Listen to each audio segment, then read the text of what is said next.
ఈ వారం మన ఆయుర్వేద ఆహార కార్యక్రమంలో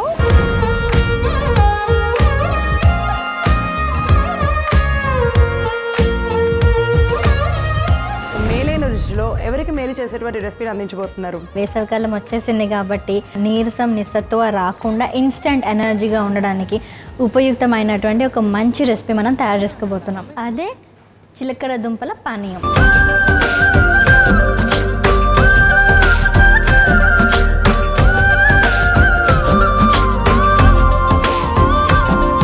సంజీవనిలో ఎవరికి సంజీవని లాంటి ఔషధాన్ని అందించబోతున్నారు మేడం అడిగేద్దాం. విటమిన్ సి డెఫిషియన్సీ వల్ల మనకు రోగ నిరోధక శక్తి తగ్గుతుంది. రక్తంలో ఉన్నటువంటి హిమోగ్లోబిన్ లెవెల్స్ కూడా మనకి క్రమంగా తగ్గుముఖం పడతాయి. సో ఆ డెఫిషియన్సీని మనం ఎలా వెజిటేబుల్స్తో కానీ ఫ్రూట్స్తో కానీ ఎలా చేసుకోవాలి అనే ఆలోచనతోటి మనం ఒక మంచి ఔషధంతో వాళ్ళు మనం తయారు చేసుకోవాలి. అదే కివి పానీయం.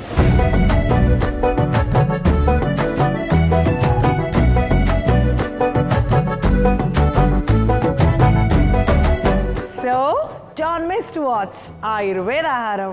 ఆయుర్వేద ఆహారం ప్రతి శుక్రవారం ఉదయం 11:30 తిరిగి మధ్యాహ్నం 3 గంటలకు చూస్తూ ఉండండి మీ ఈటీవీ అభిరుచి ఛానల్లో.